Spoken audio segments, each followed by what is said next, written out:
Good afternoon. And, these are tough times. We got to make tough decisions. And I have stood in front of you guys, many of you, throughout this entire migrant asylum seeker ordeal, and took great strides to articulate my position. Just to wake up the next day and see you write different stories that distort what I've stated.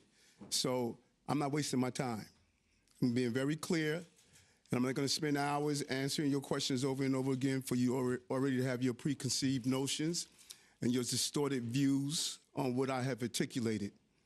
We're going to protect the rights of immigrants in the city that are hardworking, giving back to the city in a real way. We're not going to be a safe haven for those who commit repeated violent crimes against innocent migrants, immigrants, and longstanding New Yorkers. That was my conversation today with the border czar to figure out how do we go after those individuals who are repeatedly committing crimes in our city.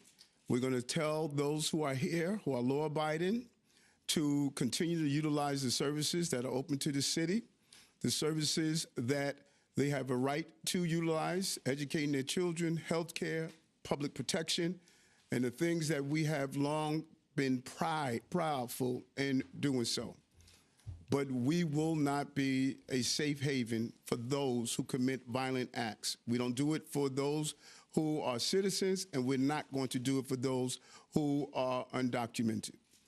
We made terrible mistakes in the past by preventing to keep our city safe from those who are committed repeated acts of violence, particularly these dangerous gangs that we have witnessed in our city, and we're not going to continue in that direction. I'm going to answer a few questions, and then I am leaving, because it's not going to matter what I respond to anyway. You have your preconceived thoughts already. Okay, first of all, I do not have a preconceived thought. I want you to know that right from the start. Thank you. Number one here, are we talking about people who are just charged, or does that, convicted, or does that include charged? And how exactly, if you could give us some specifics, would this work? Our legal team is vetting.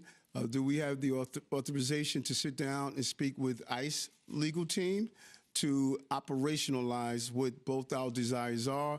And once we get that approval, then we will give you a complete layout of how it's going to work. Mayor?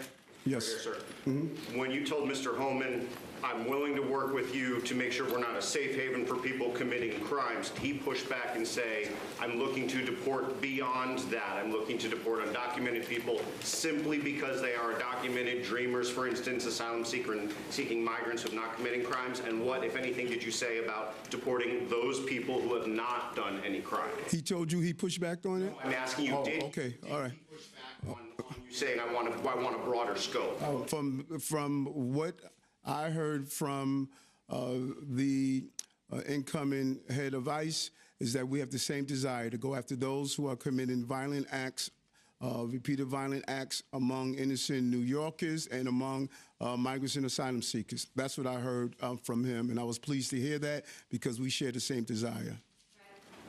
Hi, Mr. Mayor. How are you? Good. How are you, Craig? Good. So, in part of this meeting, you were looking at how to address it and kind of meet the new administration a little halfway here, maybe, however you guys are going to meet. Part of that conversation, as you've mentioned, Marsha Kramer's show, is looking at executive orders. So was there any talk about executive orders? And then what would those executive orders entail, and how would they work to kind of address what you had discussed with the border czar today?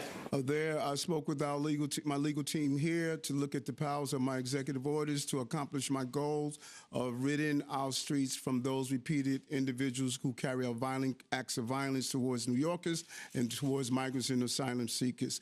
And once we come to a full understanding of that, then we will report on it. Hi, Mr. Mayor.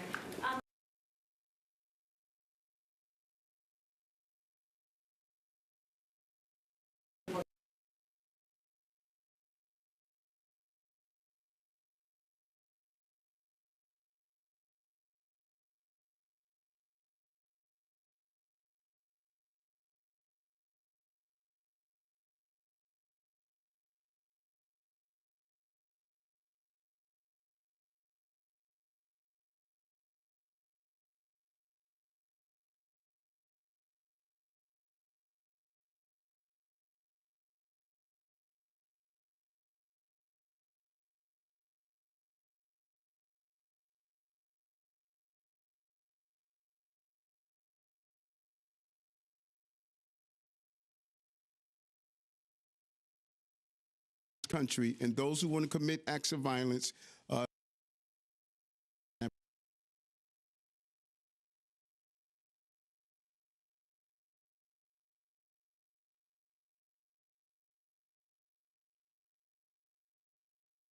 A specific request from the city in order to work with you in this crisis? His desire is clearly, again, what my target area is. And what I've learned also from sitting down with him and a representative from the Biden administration that was there in the meeting as well, we have 500,000 children who had sponsors in this country that we can't find. We can't find them. We don't know if they're doing child labor. We don't know if they're doing sex crimes. We don't know if they're being exploited. 500,000 children. There's a level of hypocrisy that everyone that states they want to protect everyone but innocent individuals who are victims of crimes and children. I want to support and protect children and innocent people that are victims of crime. And those who don't understand that, it's not up to me to try to convince them. I know what my job is, my goal is, and I was clear of that while running and when I became mayor. Safety means everything to me. 500,000 children, we don't know where they are right now in this country. Will New York remain a sanctuary city, and will you do anything to repeal any of the work that the de Blasio administration did to limit interactions with ICE and other immigration officials? New York remaining a sanctuary city is determined by the city council. They told you what their positions, I'm going to try to attempt to use my executive orders to go after dangerous people who are committing violence acts against migrants and asylum seekers and long-term New Yorkers and undocumented immigrants. No one should be a victim of a crime in the city, and particularly violent crimes. And I said that over and over again, and I'm going to continue to stand by that.